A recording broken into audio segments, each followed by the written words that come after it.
He thought he'd pulled off the perfect con selling, a vintage Aston Martin for millions under a forged name, hidden behind charm, polish, and a glass-walled empire. But what Troy Maddox didn't know was that the woman he stole from wasn't just any widow with a garage full of memories. She was the wife of a federal judge. And she had waited years for the right moment to strike back. This isn't just a story about stolen cars. It's about deception wrapped in elegance, ambition built on fraud, and the one woman who turned silence into justice. Before we dive into this unforgettable story of betrayal, elegance, and revenge, if you enjoy gripping true crime dramas with a twist of cinematic storytelling, consider subscribing. It helps us bring more powerful stories like this to life, and you won't want to miss what's coming next. Now, let's begin. The glass front of Driven Dreams caught the morning sun like a blade. 8 meters of polished transparency, overlooking Santa Monica Boulevard, reflecting not just the cars inside, but the man who owned them, Troy Maddox. 32, sharp-jawed, and dressed in a dark suit tailored so precisely it moved like skin. He stood there, unmoving, staring through his own reflection at the line of exotic cars inside, its one positioned like a trophy in a billionaire's private. A McLaren in silver gray, Porsche 911 Carrera, vintage 1973, a Bentley Continental, gleaming like a knight's armor under showroom lighting, machines of speed and status, monuments to excess. Behind him, the espresso machine hissed once, then silence. The showroom was still. Too still. Troy took a sip from the ceramic cup in his hand, found the coffee cold, and set it down. He didn't wince. He didn't flinch. But he was drowning. 3.1 million. That was the number glowing. In red on the financial app, he had checked before stepping onto the marble showroom floor. $3.1 million. That's what he owed the men who called themselves consultants. No more extensions. No more stalling. 10 days or the dream dies, and dreams, Troy knew, were only worth as much as their shine. He walked past. The Rolls-Royce ghost impressed his hand briefly to the hood of a Jaguar XKE, an instinctive gesture like a priest blessing a casket. There was a time not long ago when the dealership was thriving headlines. Instagram influencers, private parties with Dom Perignon and Miles Davis humming softly in the background. But that was before the market cracked, before the luxury car bubble began to leak. Before he started borrowing from men who didn't believe in bankruptcy courts. Now, behind the photos on the wall, Troy, shaking hands with a Grammy winner. Troy grinning beside a retired NFL quarterback there was wrought. Paperwork altered. VIN numbers tweaked. A clerical error here, a lost contract there. All of it sewn together with the confident grin of a man who could sell ice to Antarctica. And yet, the illusion was fraying. The calls were coming faster. The looks from his staff were tighter. And Troy knew that in this business, perception was everything. If you look like a success, they'll believe you are. Even if the roof is caving in at 9:06 a.m. He stepped into his glass-walled office at the back of the showroom. Leather chairs. A globe bar no one used. A view of the marble floor that had cost more than his childhood home. He opened a black notebook, no electronics for this list, and turned to the page, marked in red. Prospective consignors' private collection leads. The list had grown thin. Too many clients asking questions. Too many delays in transfers. Word spreads fast when money disappears. The first name was already crossed out, dead. The second, in litigation with another dealer. The third had sent a lawyer's letter last month. He paused at the fourth, E. Harlan Brentwood. It's Aston Martin, DB5, known for discretion. Contact via house assistant only. He circled it. There was no photo, just a name and a whisper of provenance. But something about it held weight. The kind. A client who didn't ask questions because she assumed people like Troy had already asked them for her. Rich, private, old money. Perfect. He picked up the phone, composed himself, and dialed the number listed. It rang twice. Then a voice answered. Female, measured. Low, like cello strings in a minor key. Yes. Troy smiled instinctively, lowering his voice by a half tone, leaning into warmth. Mrs. Harlan, I hope I'm not intruding. My name is Troy Maddox. I own a private showroom in Beverly Hills Driven Dreams. I recently came across a note that you might be in possession of an Aston Martin DB5. I'd be honored to feature it exclusively for select clients who appreciate craftsmanship as much as you do. Silence. Then a soft, deliberate breath. I've been considering it, yes, she said. But I'm not interested in salesmen, Mr. Maddox. Nor am I, Troy replied smoothly. I'm interested in stories. I think your car tells one. I'd love to help it speak. Another pause. Longer this time, perhaps, she said. Come by noon, but I'm not promising anything. The line went dead. Troy leaned back, staring at the receiver. Hooked, he could feel it like the click of a seatbelt before the plunge. He stood, walked slowly to the center of the showroom, and looked once more at the cars under glass. He didn't feel proud. Not anymore. Not like he used to. Now he just felt trapped inside the thing. He had built a mirror house where every lie was polished until it passed for luxury. But maybe, just maybe, this would be the last con. The one that bought him time to make it right. To clean the books. To be the man the world thought he already was. Across the city, Evelyn Harlan set down her phone and looked out the window. The Aston Martin was parked beneath a tarp in the garage. She hadn't touched it in years. She smiled faintly. Let's see what kind of man you really are, Mr. Maddox. It was amazing how easy it had become. Troy Maddox leaned against the stone balustrade of the Brentwood estate, waiting for the butler to return with iced tea. From the veranda, he could see the tops of ancient oaks lining the Harlan property, their shadows falling like long fingers across a lawn trimmed to military precision. The house was quiet, elegant, old world. The kind of place that didn't have a front gate buzzer. It had an unspoken rule that if you needed to buzz, you didn't belong here. He didn't belong. But no one had said so out loud. Yet inside the garage, beneath a silk dust cover, sat the reason he was here. A 1964 Aston Martin DB5. Slate gray. Factory original. The kind of car that collectors whispered about over cigars and port. Kind of car that didn't just fetch 7 figures. It brought reverence. The kind of car that could save a man's life. He had done this before dozens of times. Locate a wealthy owner with more sentiment than sense. Offer to exhibit their rare vehicle in a showroom, no pressure to sell. Just appreciation, admiration, exposure. Made them feel important, like they were patrons of the automotive arts. But Troy knew what he was really offering. Let me take possession of your $1 million machine without scrutiny, legal firewalls, or witnesses. Trust me because I look like someone you're supposed to trust. It worked best on the lonely.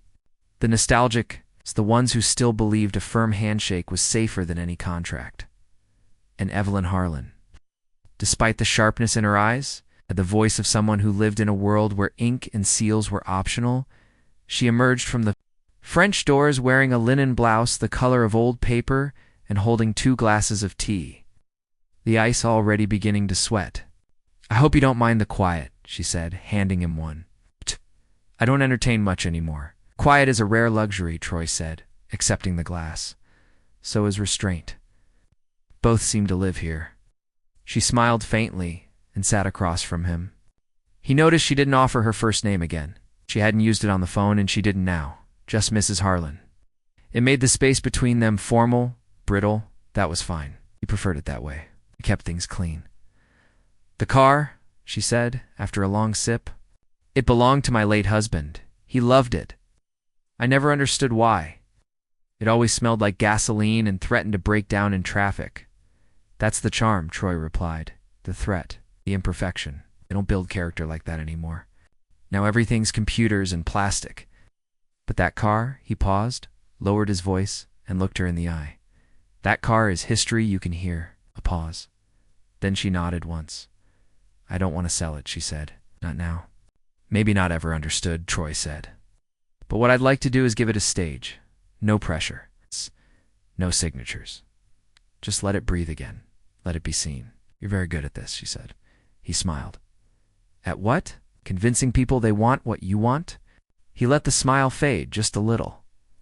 I'm good at knowing when a story deserves to be heard, that's all. He agreed to the usual, 3-month display in the showroom, not for sale unless otherwise instructed. She would send over a scanned copy of the registration and a basic permission letter. No need for notarization, just a formality. This isn't about paperwork, she had said. It's about trust. Those were the words he'd been waiting for, like a magician hearing the command to begin. 2 days later, the Aston Martin was parked center stage beneath a halo light at Driven Dreams. Staff whispered. Clients noticed. The showroom glowed with the kind of reverence Troy hadn't felt in months. But the car wasn't the only thing making him sweat. The men who had lent him the $3.1 million called again. Their tone was changing. Less professional, more final. Clock's ticking, golden boy, one of them said. You want to keep that marble floor under your loafers? You'd better find a goddamn miracle. And now, Troy stood in his office, looking at the car through the thick glass. He hadn't called Evelyn, hadn't asked permission, hadn't even considered it. He had already drafted the new title transfer paperwork using a shell company in Nevada. The wire instructions were pre-written. The buyer in Dubai was ready. The price? $1.18 million? It's all cash, discreet, no questions asked.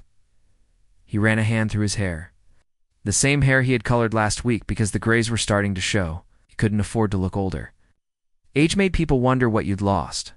One last time, he whispered. Not because he believed it, but because saying it made it feel like something other than theft. He signed the forged authorization letter, printing Evelyn's name in smooth, elegant cursive. He'd copied it from her handwritten note the day she'd dropped off the car. It was all there now, the lie, the paperwork. The $1 million bullet aimed straight at his soul and across town.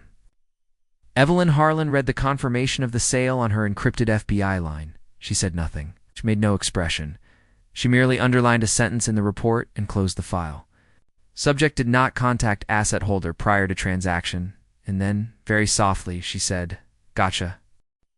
The money landed in the account just before dawn. Troy had watched it happen in real time, $1,180,000. Flickering into the offshore ledger like a lifeline, the zeros crisp and cold. He didn't exhale.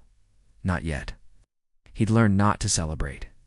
Until at least 24 hours passed without a phone call, a knock on the door, or a ripple in the surface. But still he felt it. That sick, giddy rush, the kind that made your hand shake not from fear, but from the sheer weight of getting away with it.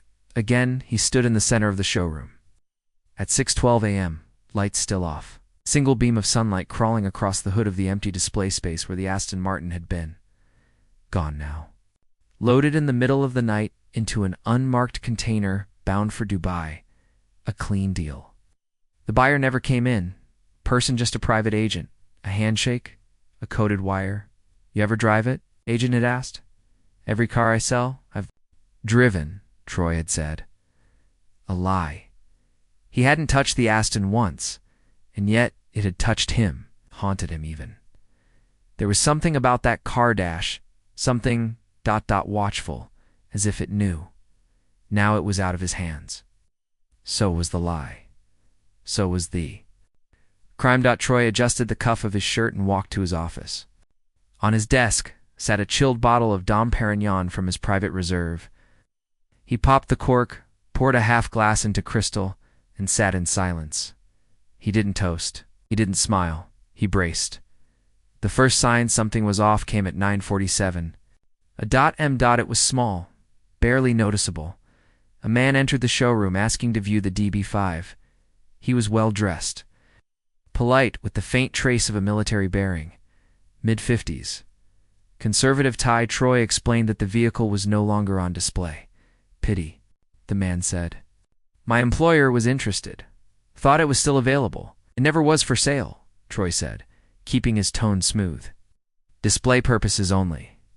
The man nodded, then asked, Who was the owner? Troy smiled, gestured vaguely. Confidential. We honor privacy here. The man nodded again, thanked him, and left. But Troy didn't like the way he walked. Too straight. Too quiet. Too rehearsed. By noon, 3 other clients came asking about the same car. One took photos of the showroom, another asked to use the restroom, and veered suspiciously toward Troy's office before being redirected. Feds, competitors, whistleblowers. Paranoia pressed against the back of his skull like a migraine. He chewed a Tums without water in the afternoon. He pulled up the scanned copy of Evelyn's handwritten note, the one that had arrived with the car. He read it again. "Feel free to display the vehicle for a limited time. I'll be in touch. When I wish to retrieve it," she hadn't signed anything legally binding.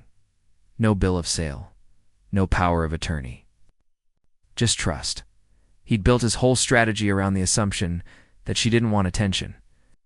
That she'd vanish like all the others, shamed, too proud to ask for their car back, tired to fight in court. She was perfect prey. But now he wasn't so sure she'd ever been prey at all. He called her. Straight to voicemail. He tried again. Disconnected. He called the house line. A man answered, gravel-voiced, clipped. "The Harlans aren't accepting calls." "It's Troy Maddox," he said, too quickly. "She'll want to speak with me." "Doubt that." Clicked that night.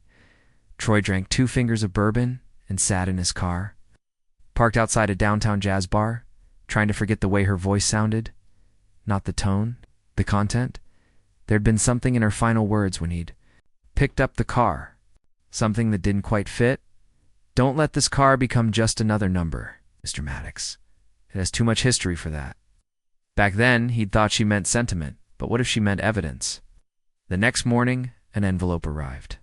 At the showroom no return address, inside was a single photo. The Aston Martin taken in Troy's showroom 2 days prior.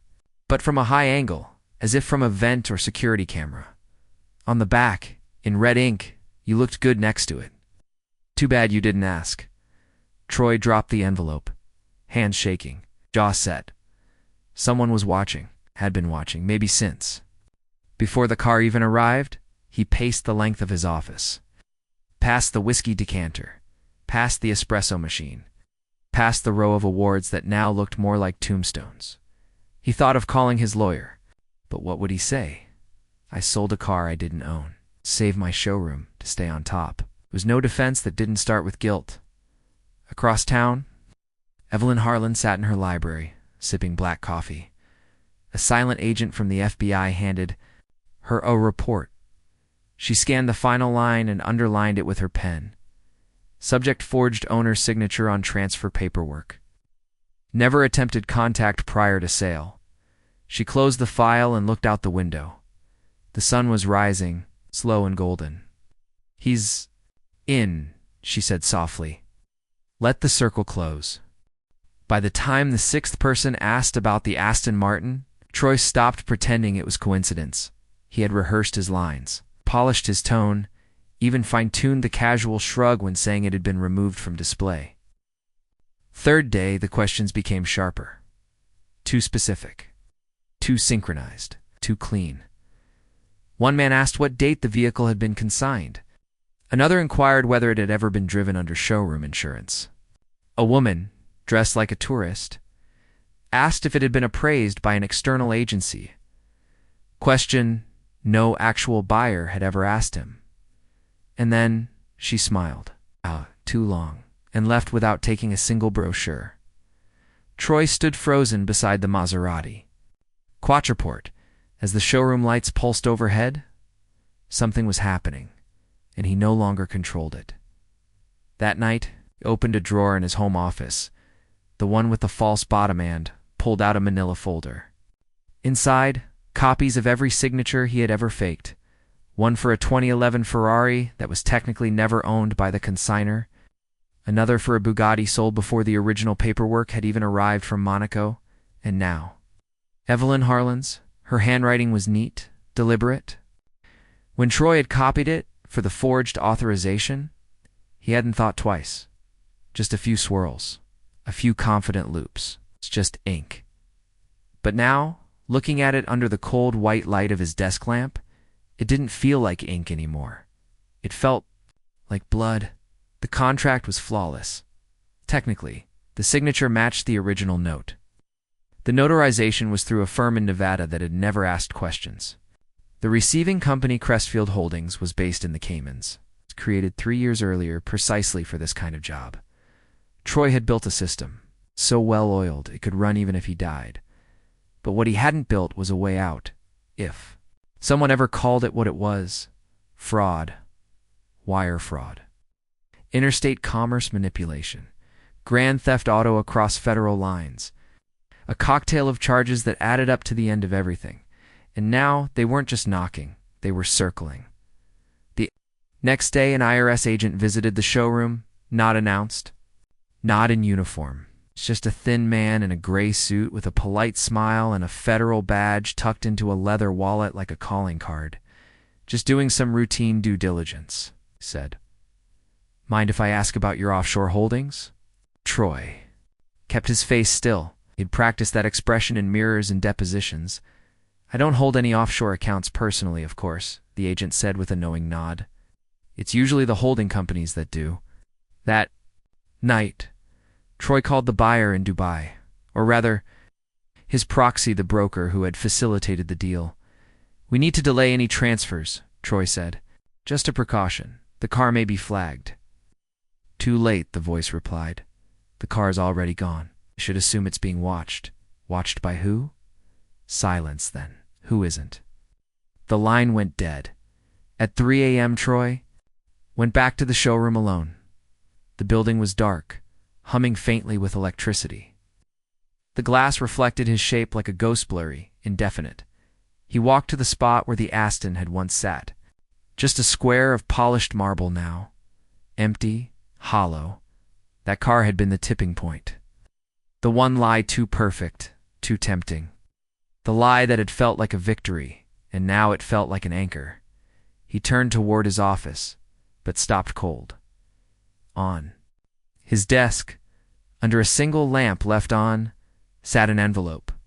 No name, no postage. Inside, a copy of the forged signature. Evelyn's name in his handwriting. And underneath, typed in block letters, "You never read it twice." We did. He sat down hard, suddenly aware of how loud his own heartbeat was. The silence in the showroom was thick, now like fog with weight. And in that silence, something shifted. Not the building. It's not the air. Something inside him. He opened his laptop and pulled up the showroom security system. He rewound footage, scanned, looked for gaps. Nothing unusual until he found it. 3 nights earlier, 2:31 a.m., a figure, slim, gloved, hooded, no face, no weapon. They walked directly to his office, knew the keypad, knew the layout, knew exactly where he kept the paper file. They had taken nothing, just looked and left the envelope. He paused, the frame, watching the figure walk away, calm as glass. The next morning, he didn't come in. He sat in his penthouse apartment, the window shuttered, phone off. The sun rose and fell without him seeing it. He reread the envelope note. Again. You never read. It twice we did. Not a threat, not even a warning. A verdict. Across town, in a secure FBI task room, Evelyn Harlan stood before a corkboard. Covered in pins and photos, Troy's face sat at the center, circled in red. Around it, copies of the shell companies, the altered contracts, screenshots of emails scrubbed too late. She turned to the lead agent and said simply, "He's breaking. Let him." On the 6th day after the sale, Troy Maddox finally heard her name in full. He was seated in the corner booth of a dimly lit members-only bar in West Hollywood, one of those places where deals were whispered, reputations made and unmade over, hand-cut ice, and slow jazz. He hadn't come here to celebrate, he'd come to hide. The bartender was an ex-Marine who knew how to pour in silence. Troy was on his 3rd bourbon when someone slid into the booth opposite him. Jared Slate, an old contact in the luxury negotiation business, a fixer, a shadow, a man who could make your problems disappear for a percentage. Troy hadn't called him, which meant Jared had heard something, and that meant trouble had changed categories. From maybe to definitely, Jared sipped water like it was arsenic and said flatly, "You've pissed off the wrong woman, Troy." Troy tried to steady his voice. "You're going to have to narrow that down, Evelyn." Evelyn Harlan. The glass stopped halfway to Troy's mouth. His eyes held still, but his hand betrayed him a single tremor, subtle but undeniable. "Who?" he said anyway. Jared leaned in. "Judge Robert Harlan's wife. Federal judge. He's been on the Eastern District bench for 20 years. She was a prosecutor, white-collar division. Ran high-profile stings in the late 90s. Is enough. Friends in the FBI to light up your entire goddamn Rolodex." He paused. "You didn't know?" Troy set his glass down carefully. "She told me her husband passed." "No, she said he loved the car. You assumed the rest." Jared pulled a folded page from his coat pocket and slid it across the table. A photocopy. Newspaper article. The white yellowed edges. There she was, Evelyn Harlan, standing beside a federal agent and a man in cuffs outside a securities firm. Prosecutor Harlan spearheaded the 3-year investigation into the Gannon investment scandal. The caption read.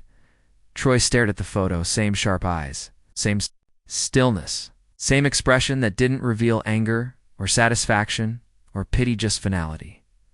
"She played you," Jared said. "And if you're lucky, that's all she did." Troy didn't reply, because suddenly the trap wasn't a theory. It had a name, a face, and it had been looking at him across crystal glasses and linen napkins from the start. He left the bar. Without finishing his drink, the city folding around him in sickly gold and noise. The sunset looked like a bruise stretched across the skyline. He couldn't breathe. He drove without thinking, no destination. No plan until his phone rang. Blocked number, he answered. The voice on the other end was mail.com crisp. "Mr. Maddox, this is Special Agent Holt with the Bureau. You're not under arrest. But we'd like to ask you some questions about a certain vehicle that passed through your showroom recently." "I'm not answering anything over the phone." "Could you?" "We didn't expect you to. We'll see you soon." Click. Troy gripped the wheel until his knuckles turned bone white. The city moved around him like water circling a drain. He had one option left: get ahead of it. That night, he returned to the showroom, deleted emails, shredded physical documents, wiped 2 laptops, and pulled the burner phone from the false wall safe. He considered calling his attorney, but didn't. Lawyers ask for the truth. Troy wasn't ready for that yet. Instead, he packed a duffel with $50,000 in cash, backup passport, and a credit card tied to a company that didn't legally exist. But when he stepped outside to load the car, there was an envelope on his windshield. No name. No address, just a single sheet inside, printed in large serif type. "You're not being investigated for the Aston Martin. You're being investigated for everything." He didn't sleep that night. He sat in the living room with the lights off, watching the skyline flicker through floor-to-ceiling windows, trying to remember the last time he felt safe in his own success. There was no last time. There was only the illusion, the choreography of control, polish, of posture. He hadn't built a business. He'd built a stage. And now, the curtain was rising, but he wasn't the one holding the script. The next morning, Evelyn Harlan stood before the mirror in her bedroom, fastening the final button on a navy blue blouse. She wore no makeup. She never did for these things. In her study, an FBI liaison waited with the updated file. Troy's recent financial maneuvers, his data wipe attempts, the tracking of the burner phone he had activated at 2:14 a.m. "He's folding," the agent said. Panicked, erratic. "Good," Evelyn replied. "He needs to crack before he runs." She took the file and paused at the last page. A list of names. Previous consignors. Clients Troy had targeted. One of them was a woman in hospice care. Another had dementia. One was dead, his family still unaware the Ferrari he'd left. With Troy had long since vanished overseas, Evelyn drew a line under the list. "We don't just need to catch him," she said. "We need to make sure he's the last man who gets away with this kind of elegance and deceit." At 11:42 a.m., Troy received a text from a number he didn't recognize. It was a photo, him, in his office, standing over the Aston Martin's paperwork, pen in hand. Below it, 2 words, signed, sealed, screwed. There was a name Troy hadn't thought of in nearly 8 months. Carla Devins. She had once been his sharpest, assistant, quick with numbers, fluent in paperwork, always one step ahead of every client before they even sat down. Ish kept her heels. Quiet in her hair in a no-nonsense twist, spoke with precision, and never once confused a VIN with a chassis number. He'd hired her fresh out of a private university internship program. She'd lasted 5 months. Then one morning, she didn't show up. No resignation, no message. She'd just gone. Troy had told the staff she'd moved to New York.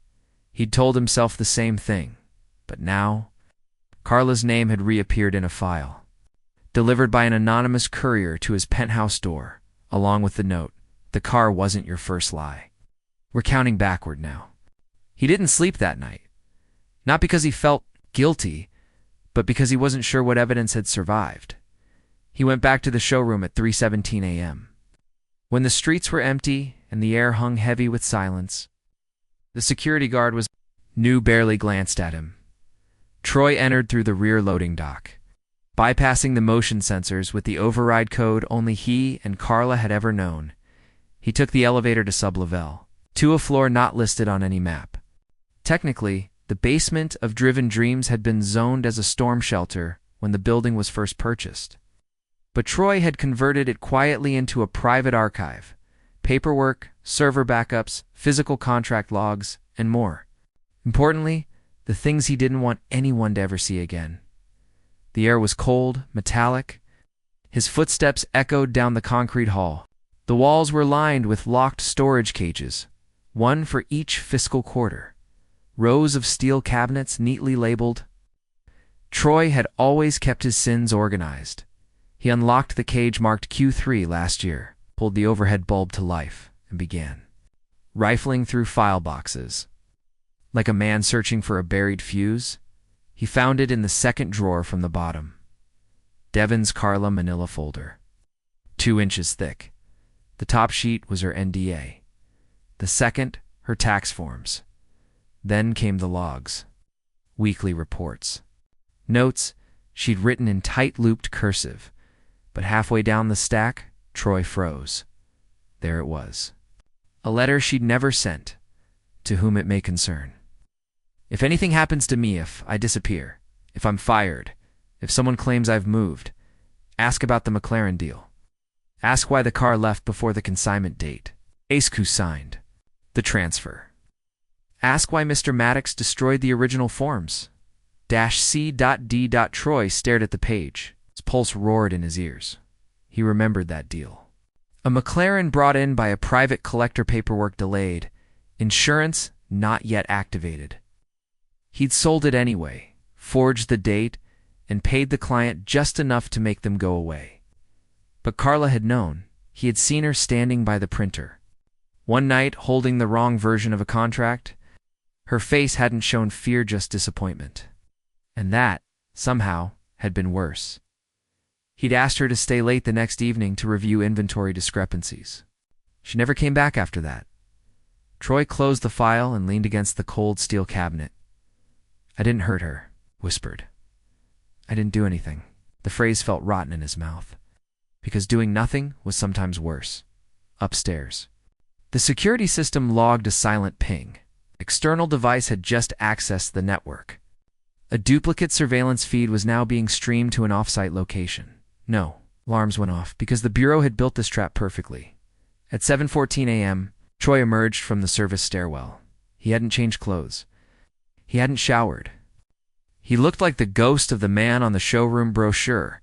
He stood in the center of the polished marble floor, sunlight spilling through the glass walls in stripes.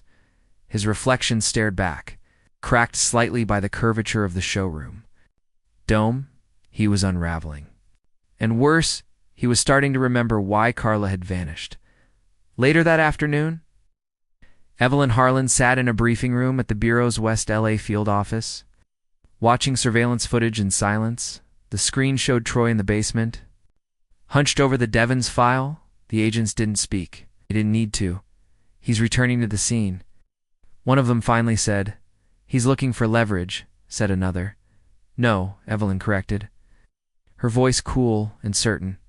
"He's looking for a version of himself that still believes he didn't do anything wrong." At 4:53 p.m., Troy received another message. Same unknown number, same serif typeface.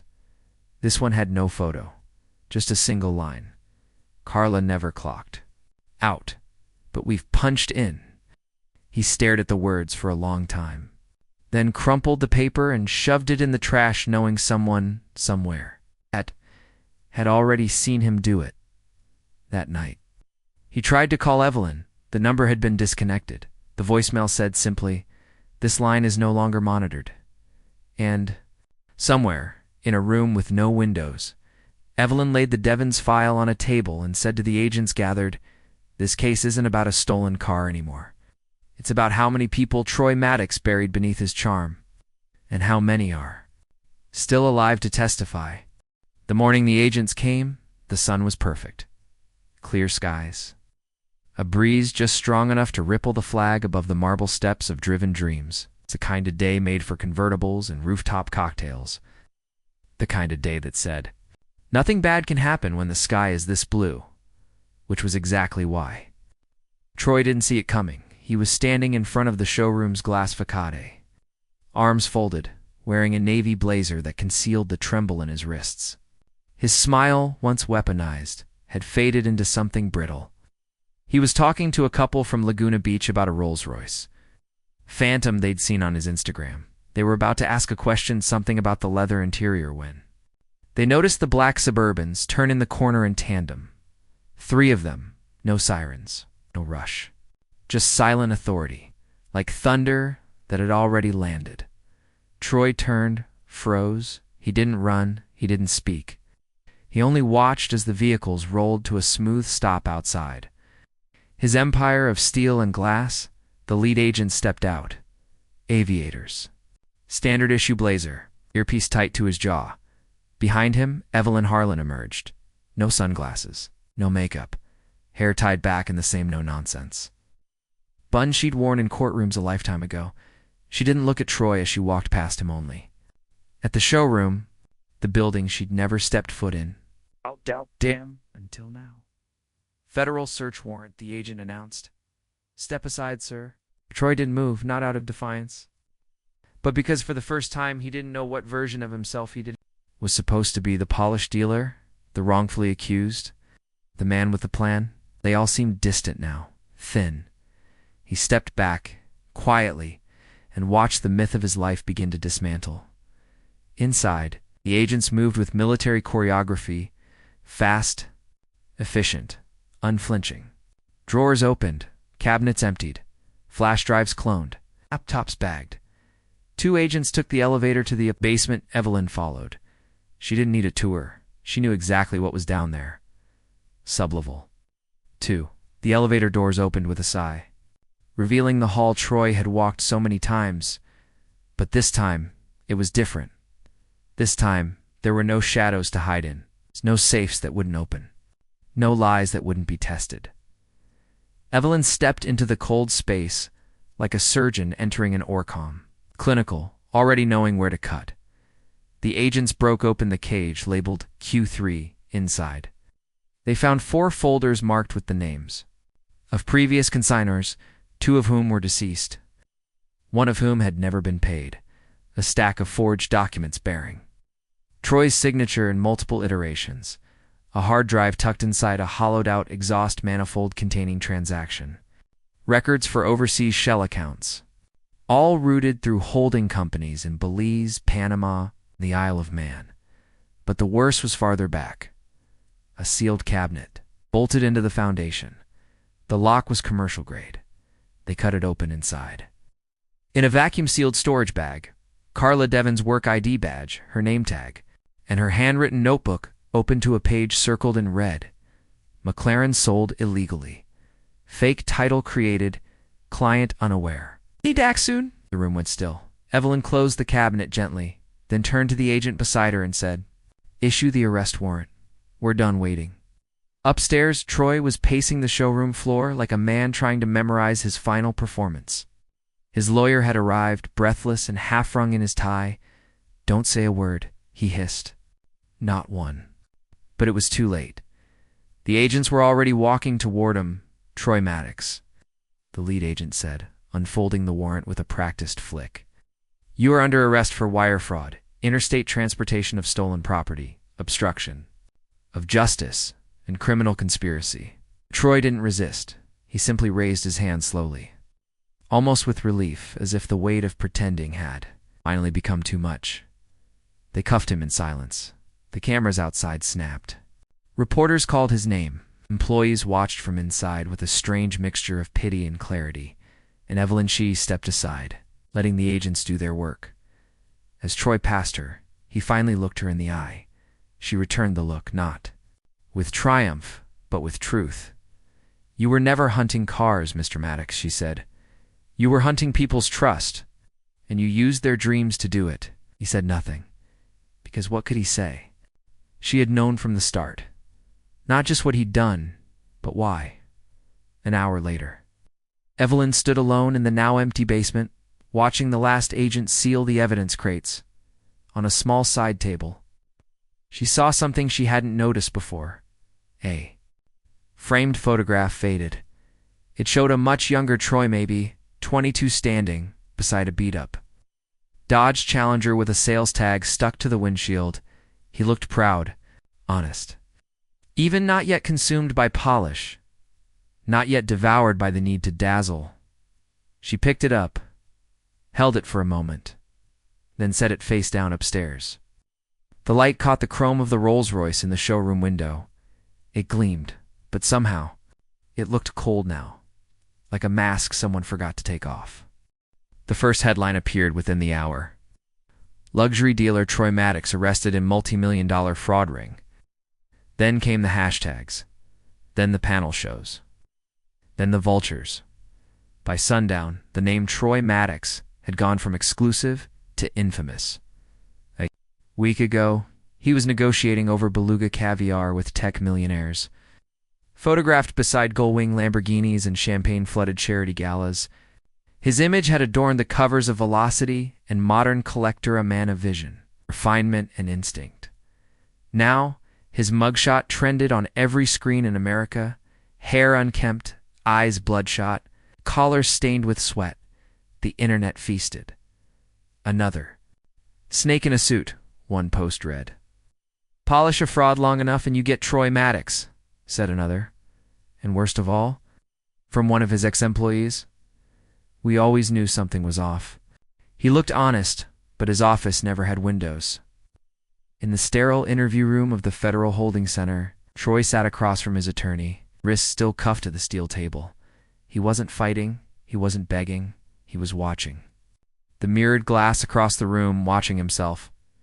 "We have one play," the attorney said. One. Troy didn't look away from the glass. He could barely recognize the man on the other side. "We make you look like a desperate businessman." The attorney continued. "Not a conman, not a predator. Someone who took risks to save a crumbling dream. Bad choices, not bad character." "What if that's a lie?" Troy asked quietly. The lawyer paused. "Then lie better." Back at Driven Dreams, Federal. Investigators had gutted the showroom. Cars were impounded. Offices cleared, files boxed and labeled. The chrome walls no longer gleamed. The floor had been scuffed by boot prints and evidence markers. But the thing that had changed most was the silence. This place had once pulsed with music, clinking glasses, laughter over overpriced espressos. Now it was a mausoleum of illusion. A journalist from AutoGent walked through the space escorted by an agent. He gestured toward the central marble display ring, the pedestal where the Aston Martin once rested. "It's like a cathedral," he whispered. But they worshipped deception. Across the city, Evelyn Harlan sat in a quiet cafe, watching the world move past the window. No, what recognized her, which was exactly how she liked it. She stirred her tea slowly and slid a folder across the table to the FBI liaison seated across from her. "He's not going to flip," the agent said. "Won't name his buyers, his partners, his ghostwriters, nothing." "He will," Evelyn replied. "Why?" "'Cause deep down, men like him don't want to be forgotten. Even their confessions need applause." In the courtroom 2 days later, Troy stood in an orange jumpsuit. His hair had been trimmed, his eyes hollowed by sleepless nights and the loss of power. His attorney delivered the performance of a career. "My client is not a predator," he declared. He is a man who built too fast, under pressure, in a system that rewards flash more than substance. He broke. He compromised. But he is not beyond redemption. Evelyn watched from the gallery. She didn't blink, didn't smile, didn't flinch, because none of it mattered now. The lie had already fallen, and it had fallen beautifully. That night, back in his holding cell, Troy received a letter, hand-delivered, no stamp. No return address, just a single page, handwritten in that same calm, deliberate penmanship. You were right about the car. It was history you could hear. Too bad you never listened. There's no signature. He folded the letter and stared at the ceiling. 4. The first time, he didn't think about money, or escape, or damage control. He thought about the garage where he first fell in love with cars, where, as a teenager, he'd run his hands over rusted fenders and believe that metal could carry memory, that engines had soul, that belief had once been pure. Before polish, it became disguised. Before charm became camouflage. Before the showroom became a trap even for him. In the months that followed, more victims came forward. A widow in Ohio who had consigned her late husband's Corvette and never saw it again. A retired schoolteacher in Nevada. A blind veteran whose Ferrari was sold without a trace. Each of them had been seduced by the same thing, the illusion of elegance, and each of them now testified under oath, voice trembling, eyes brimming. Evelyn listened to every one of them. She never interrupted, never interfered, just took notes, and nodded, and waited, because she knew that justice wasn't about revenge, it was about remembrance.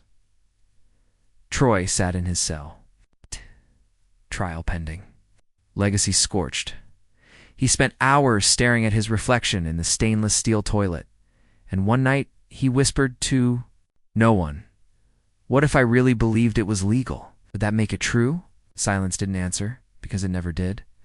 The Aston Martin DB5 returned in silence. No cameras, no announcement, no red velvet ropes or showroom lights, just a low hum on the freight elevator and 2 gloved agents rolling her down. A steel ramp into the FBI's secured evidence garage. The car was still immaculate paint, flawless, leather untouched, every dial and gauge gleaming like the inside of a time capsule. But something about it felt tired, as if even the machine had held its breath while being used as a pawn in a performance it never agreed to. Agent Holt approached Evelyn as she stood in the bay doorway. Arms folded, the wind tugging softly at her coat. "We recovered it 2 days after the arrest," he said. Dubai's customs flagged the VIN. Export was reversed quietly. "It's clean. Of course it is," Evelyn said. "That car's cleaner than every man who tried to own it." Holt gave a dry smile. "Do you want it back?" She didn't answer. Right away, instead, she stepped forward and placed a hand on the hood. It was warm, as if it remembered her. The car had belonged to her husband before he became a judge. A gift to himself the day he won his first federal case, his one indulgence in a life. Otherwise defined by restraint and rules, he had loved that car not because it was rare, or British, or worth 6 figures. He had loved it because it reminded him that justice, like a well-built engine, required precision, care and truth in every part. When he died, Evelyn kept it not out of sentiment, but principle. It was the one thing he had ever trusted without question. And now, Troy had used it, not just as an object of theft, but as a disguise for the worst. Kind of fraud, the kind that wears polish instead of a mask, that uses trust like currency, that learns the shape of your dreams, then sells them back to you in pieces. Later that week, in a hushed federal courtroom, the car was officially entered into evidence, not as a prop, but as a witness. The prosecution presented the forged documents, contracts Troy had doctored, papers with Evelyn's signature manipulated to give consent she never offered. A digital forensic analyst testified that the signature had been copied from her handwritten note and layered onto a resale authorization. The metadata revealed timestamps. There were screen recordings, fingerprint smudges on the printed page that didn't match hers.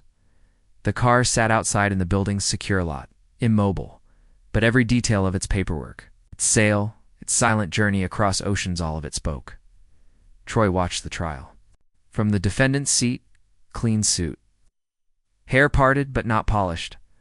The fire was gone, now replaced by a low, simmering weight behind the eyes. The kind a man carries when the applause has stopped. And all that remains is the echo of his own lies. The vehicle in question, the prosecutor said, gesturing toward the displayed photos, wasn't just stolen in the traditional sense. It was used as a character witness in the defendant's fantasy of legitimacy. He didn't just take possession of it. He made it part of his persona. The jury was listening. So was Troy, and so was Evelyn, seated 3 rows behind, composed, unsmiling. After court adjourned for the day, a young intern approached her in the corridor. "Mrs. Harlan," she said hesitantly, "I just wanted to sigh. I've never seen a case like this. It's poetic." Evelyn tilted her head, amused. "Poetry is for endings. This is still the middle."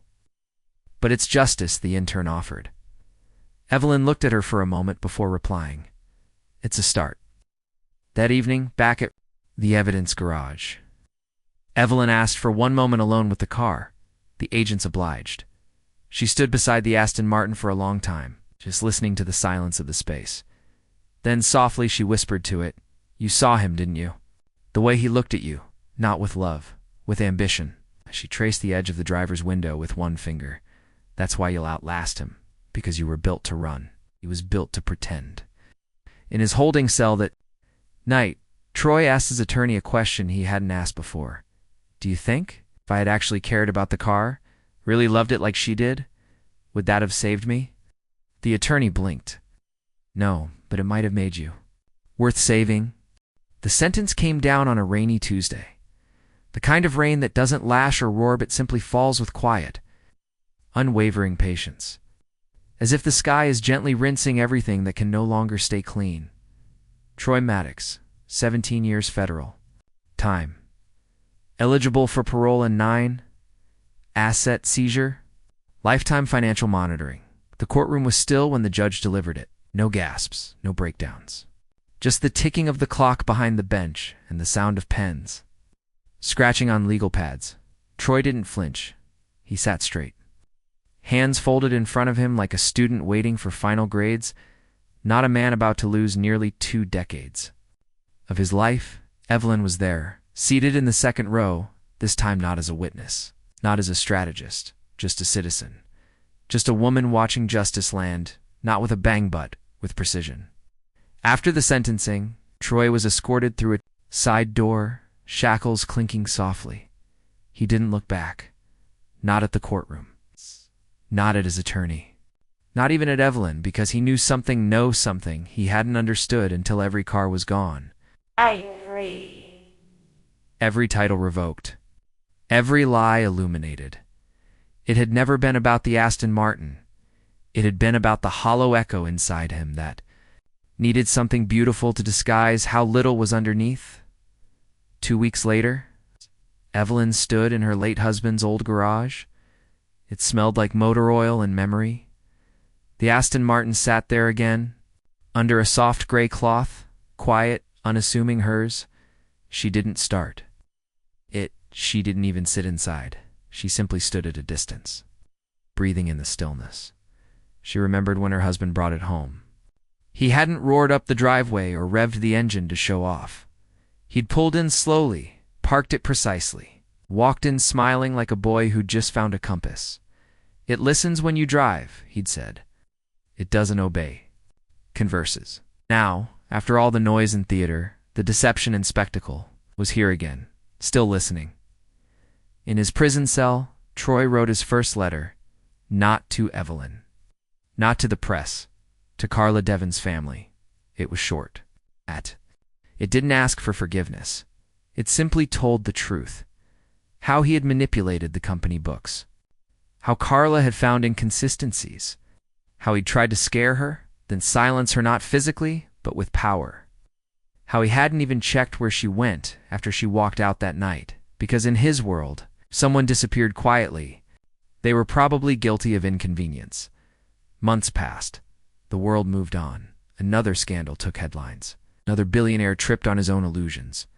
Another courtroom overflowed, but the story of Troy Maddox didn't fade completely. Journalists still called him the Chrome Illusionist. Business schools taught his rise and fall in ethics courses. One documentary was in production. Evelyn declined to be interviewed, and then, quietly without press or fanfare, she sold the Aston Martin to a small motoring museum in Pennsylvania. No bidding war. No profile. She didn't want money. She wanted it to rest somewhere. No one would lie about it again. When asked by the curator why she was letting go of such a rare piece of automotive history, Evelyn answered plainly, because it doesn't belong. In a garage, it belongs in a place that remembers. It's just like the people Troy forgot. On the museum's opening day, a plaque stood beside the DB5. It didn't mention Troy. It didn't mention theft. It didn't even mention her name. It simply read, "This car once stood still while the world lied around it." It is not a symbol of luxury. It is a symbol of listening. And what happens when we stop? Back in prison, Troy watched the coverage. On the news, muted screen. Gray light. He smiled for the first time in months, not with joy, but with something that almost resembled clarity.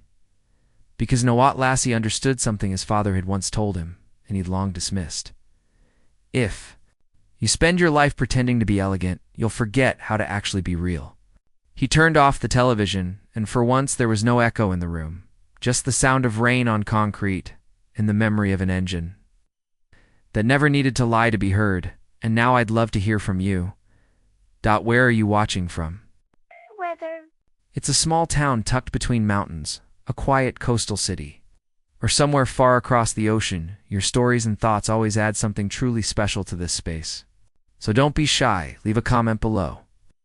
I read each one with care. If this story moved you, surprised you, or simply made you pause and think, please consider subscribing to the channel. It's free and it helps us bring more meaningful, beautifully told stories straight to you. There's so much more to come. And finally, from my heart to yours, thank you for spending your precious time with this story today. Until next time, take good care of yourself and stay curious.